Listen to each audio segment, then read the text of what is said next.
Hi friends, thank you for choosing me to spend your time with. Today's stories are from people in the medical field who have had the creepiest encounters.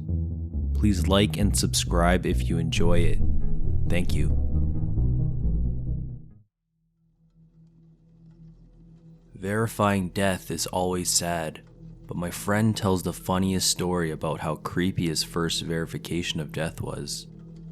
This is not meant to disrespect anyone. Black humor is a huge part of doctors' coping strategies. He was on a night shift a few weeks into his first job as a qualified doctor and got a call from a ward to say a lady had passed away. An expected death, hence he hadn't been called about her before, and could he come verified and do the paperwork. It's a busy shift with lots of sick people to see first, so he takes several hours to get there.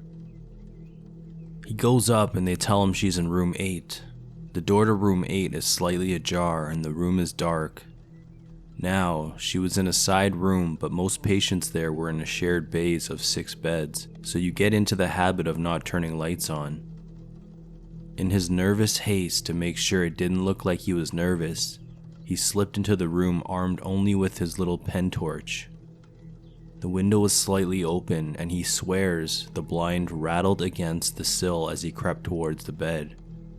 The tiny circle of light from his torch picking out the rumpled white hospital blanket.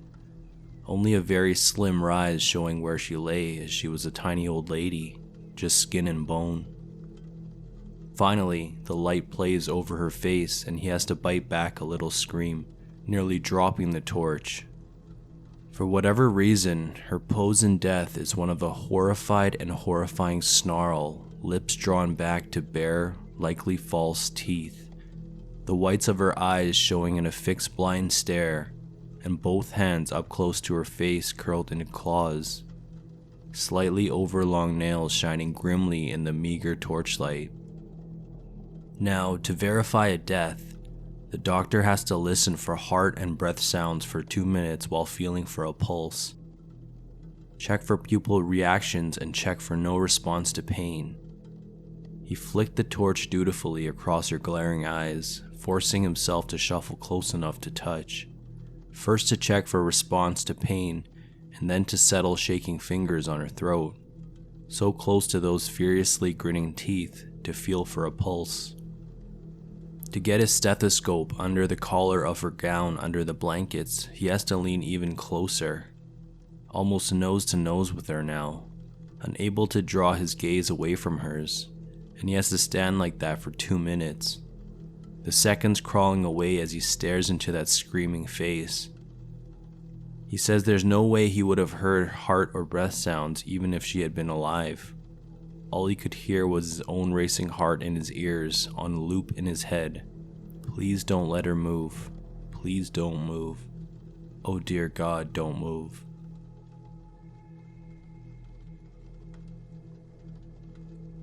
Paramedic checking in. A few years ago, I responded to a call for a pregnant female who shot herself.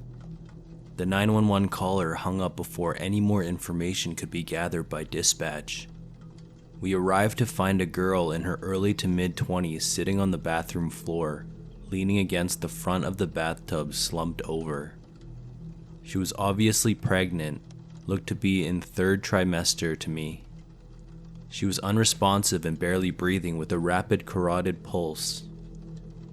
A small revolver was on the floor next to her. We found a single gunshot wound to the center of her very pregnant abdomen. The patient's mother and 4-year-old son were on scene. The mother told us that the patient invited her over for dinner for some company as she had been fighting with the father of her fetus all day long. The mother stated that in the middle of dinner, the patient excused herself from the table to use the bathroom. That's when the mother heard a single gunshot. Anyway, the mother told us that the patient was 23 and was almost full term. Can't remember how many weeks, but it was more than 34, with her second pregnancy.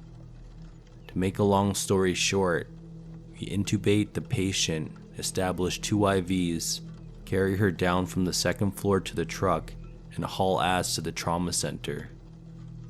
The The patient went into cardiac arrest as we were wheeling her into the hospital. CPR was started and emergency C-section was performed in the ER. Both mom and baby died. The bullet went through the baby and through the mom's abdominal aorta. Her belly was full of blood. Fucked up call.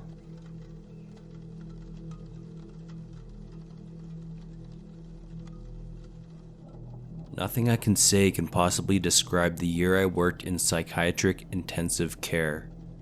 Creepy isn't the thing that comes to mind when I think back on it. More heartbreaking and horrifying. But creepiness was a part of it, especially evening and night shifts, naturally. There's always something disturbing about watching someone while they hallucinate. You can tell it is 100% real to them, and something about that makes you believe it on some level. A lot of stories end with, and of course I had to look over my shoulder to make sure. You see the emotions it brings out. Here's a couple stories. There was a woman that came in and sat across the table from me for her admission interview. She had bandages all over her arms and scotch tape over her mouth and ears. She looked very uncomfortable and wouldn't really sit still. When the nurse would ask her a question, she would peel the corner of the tape back and answer, then stick the tape back on really fast.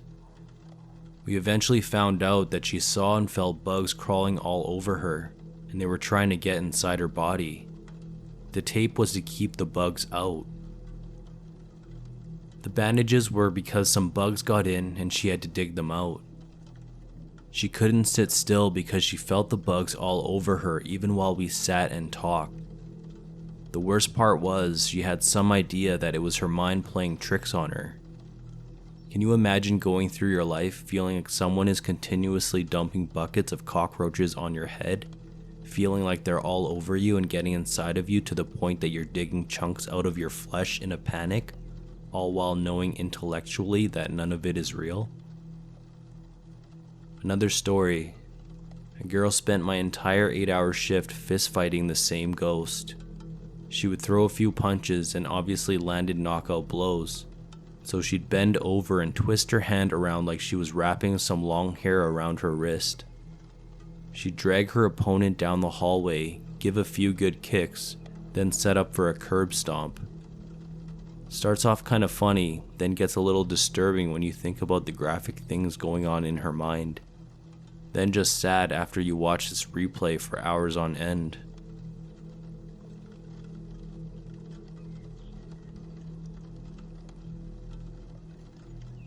Posted earlier, but this is better. As a tech in psych years ago, there was a 7-year-old kid sent to the floor because the mom didn't know what to do with him. Sadly common thing to happen even if the kids don't have psych issues. Anyway, the mom was shaking and crying, and they had to take the kid into another room. She was genuinely afraid of her own son. She had suspected something was wrong when she kept finding mutilated animals in the backyard, but never heard or saw coyotes or anything around. The neighbor's smaller pets started disappearing. The boy had an obsession with knives, hiding them around the house, denying anything when the mom confronted him. Then when the two started getting into arguments, he would get really violent and hit her, push her down, and kick her, threaten to kill her. On multiple occasions, she woke up in the middle of the night with him standing beside her bed, staring her in the face. She put extra locks on her bedroom door to feel safe while she slept. The last straw was when she lifted up his mattress and found 50+ knives of all shapes and sizes under there, so she brought him to us. I remember talking to him, treating him like he was just any other kid that came through. He seemed remarkably normal until you spoke directly to him. He had this way of looking right through you, or maybe like he didn't see you at all while you were speaking. He would respond like a robot, like he was just saying words because that's what we wanted to hear, and he would always put on this creepy, dead-looking smile. Like all mouth and no eye involvement in the smile. Especially when he would get away with something, like taking another kid's markers and they couldn't figure it out. Still gives me the chills laying here thinking about him. I had to get up and close my bedroom door. I believe I met a 7-year-old psychopath.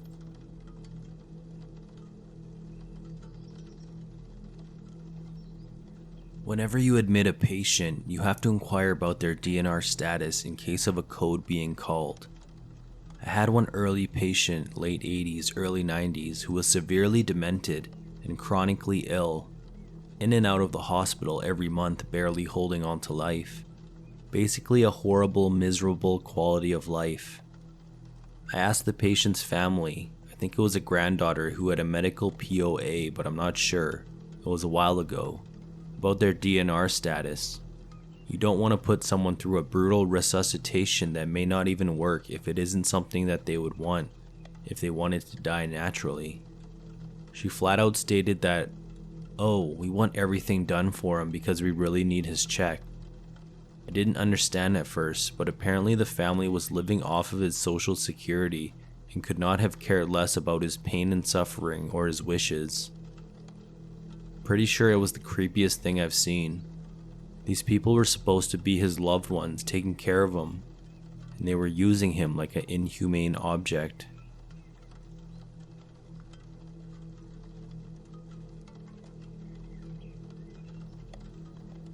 A relative of mine worked in a cancer unit. Acquaintance was diagnosed and became their patient. This poor girl came from the whitest of trash. They were 6 to 7 living in a trailer with dying grandpa on a ventilator in the living room. They were keeping him around for the check too. The mom denied anything beyond the basic of treatments for the daughter. She was an adult but left weak and ill from a couple radiation doses. The mother's excuse was that her daughter was needed at home to take care of her mother's new baby. That's right. She literally sacrificed her oldest daughter to take care of her youngest because she couldn't be expected to do it all. I saw the family a couple times after the daughter passed. I remember the callousness over her death. It was all bitching about bills and the loss of welfare because they were now down to only 5 in the household. Remembering this brought back some memories of her. The daughter had her own issues when she was alive. I met her when she was like 15 and I was in my 20s. She cornered me in a bathroom trying to have sex with me. Remembering that reminded me of how another friend was cornered by the mother in the same fashion sometime later. I swear they were trying to farm babies for welfare.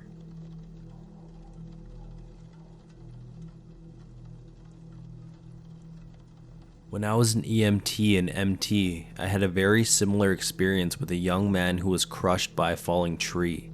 Such a gut-wrenching day. The young man was due to marry the daughter of the sawyer who felled the tree a couple weeks after the incident. To make matters worse, everyone in the ED that day knew the internal bleeding could have been stopped and the young man saved if the surgeon wasn't such a pompous prick who refused to come in that day. A very small town. The look on everyone's faces when he reached out and held on to me 1.5 hours into treatment. I was begging the patient. Was utter relief. Monitors were checked and he still flatlined. I hate that surgeon to this day for deciding that kid's fate as we all squeezed bags of fluid and blood into him and exhausted ourselves believing he would make it. His life was worth more than what the doctor decided over the phone. I miss helping people, but I never miss being helpless and losing these battles. The surgeon was on call first day of a 3-day rotation that was relieved by traveling physicians that the hospital paid for. He did not come in and see this patient stating he was indisposed. The surgeon lost his license for another negligence. I'm sorry that some people here are mad and that I have my own emotional battles with cases like this. How dare you judge me for this being a difficult case that I worked? Was it the most difficult? No. Was it creepy that he grabbed me? Yeah. And to those that are asking about the hospital in town, rural Montana is super rural, folks, and the weather and terrain in the Rockies can certainly decide whether a helicopter or other treatment facility are options for us. We had a surgeon in our town because he chose to open the practice there. He had hospital privileges in exchange for his 3-day rotations. He opened his practice 2 days a week for office consults and set those 3 days aside to operate on his cases and be on call. Judge what you will.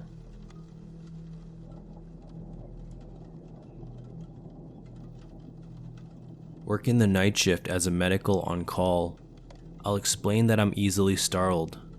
It's around 3 a.m. and I'm back on the ward where I started my night to see how an unwell patient from the start of my shift is getting on.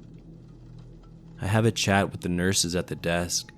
They tell me he's much better and most recent obs are improved, but that his chart is on the end of his bed. No problem. I trot off to the bedside. In I go, pull the curtains round, and to not wake the other sleeping patients in the bay, I use my torch to check his chart. All looks good and I'm happy.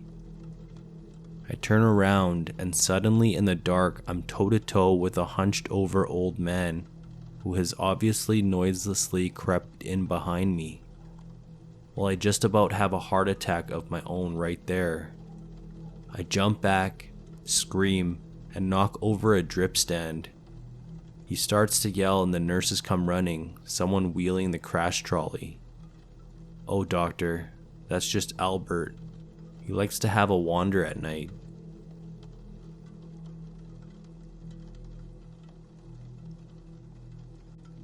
Friend used to share stories of when she was newly a nurse.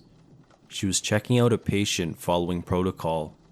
This guy had been seen multiple times and given an antibiotic for a lung infection. Again, this guy had been seen by a nurse and doctor, and she was to do the last follow-up before releasing him. What is this?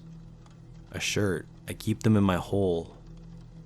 Dude had an abscess so big that he stuffed a t-shirt in it and forgot about it. At the time it had gotten so large that he now stuffed 3 shirts in, neglected to tell the doctor or get it checked out. By the time the last pus and blood soaked one was pulled out, the smell was so bad it cleared the room.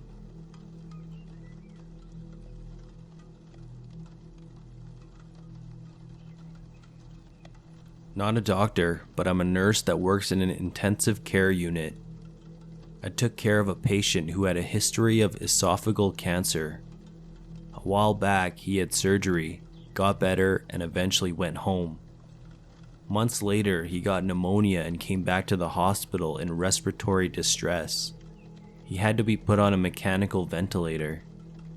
He was stable, no blood pressure issues, heart rhythm looked great, breathing wasn't terrible, responsive and following commands.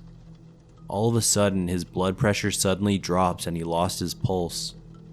He called a code blue and began CPR. We brought him back after an hour and continued to run tests to figure out why he crashed. None of the results of the labs or imaging were remarkable. 15 minutes after we brought him back, his blood pressure drops again and he lost pulse. We continued coding him for another hour until it was clear and he couldn't be brought back. The doctor pronounced him dead. His wife came in after the fact. She told me she couldn't stop thinking about the conversation her and her husband had. "Honey, don't forget you've got an appointment with the home health nurse this Saturday." Husband, "Well, I won't be here this Saturday." "What do you mean you won't be here this Saturday? Where are you going?" "I don't know. I just won't be here." This conversation happened Wednesday. He was admitted to the hospital Thursday, and he died Friday at 11:30 p.m.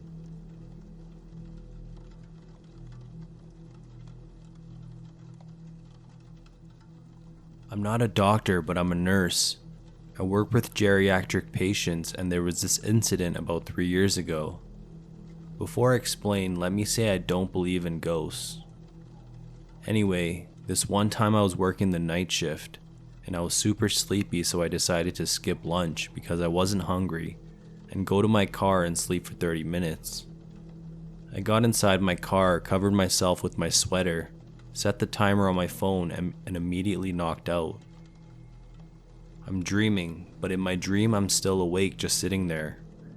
Someone taps on my car window and I see that it's one of my patients. We'll call her D. Surprised, I asked Dee what the hell she's doing outside, and she tells me she's looking for her daughter. I tell her to go back inside and that we will call her daughter in the morning. My patient becomes angry and starts banging on my car window. I kind of freak out and try to reach for the door handle to get out and calm her down, but I quickly realize I can't move. Let me add that I frequently experience sleep paralysis, so even though I am asleep, I realize what is happening. I fight it and try squirming my body in an attempt to wake myself up. I finally manage to wake up and my heart is racing and my forehead is a bit sweaty. I sit there for about a minute, realize it was all a dream, and roll the window down to cool myself off. My break is over and I clock back in and see that my supervisor and my 2 other nurses are huddled in front of a room. I'm still by the station clocking when they see me and call me over. I walk over thinking maybe something was wrong with the ventilator or the patient fell, but my supervisor tells me Dee died while I was on my lunch break. Since most of our patients are DNR, I was not paged. It took a couple of seconds for the message to register and I freaked out internally. I got goosebumps but didn't mention anything to my supervisor about the dream. I don't believe in ghosts or anything like that, and I most likely had that dream because she was the last patient I interacted with before my break. So she was still on my mind and I was mentally going over my patient's charts in my head.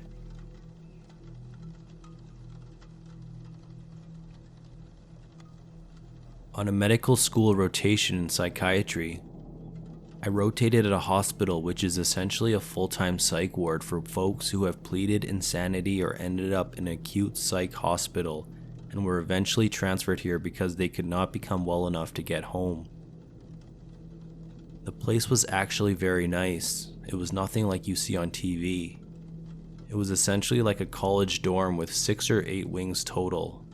Each wing had like 16 rooms and each wing was broken down by gender.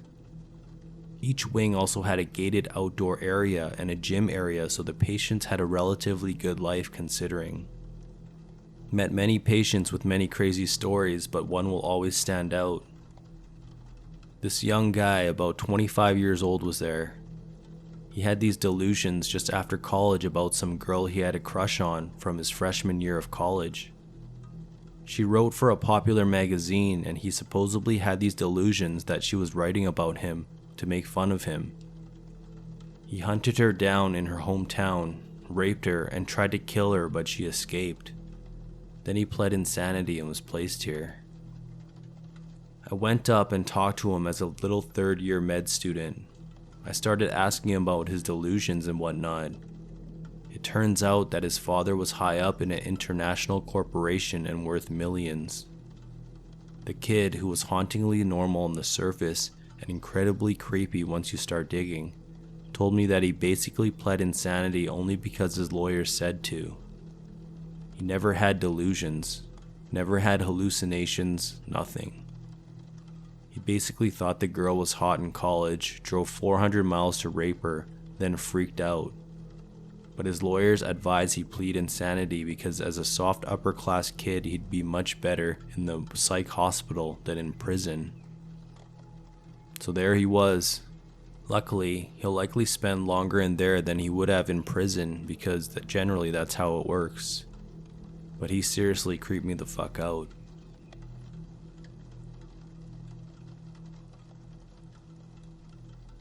I'm not a doctor, but I am in the healthcare field as a dental hygienist. The creepiest, most confusing thing I've seen is as follows. We had a new patient come in for a cleaning.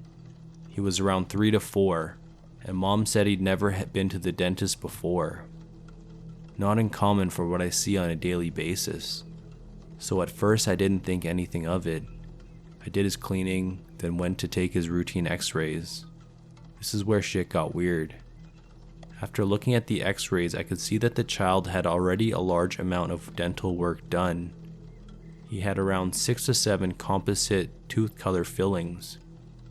When I sat back down in my chair, I asked the parents again if he had ever been to the dentist. They were both adamant that he hadn't. Also said there was no way a relative could have taken them without knowing. What the fuck? How did this happen? Who took him? Where were the parents?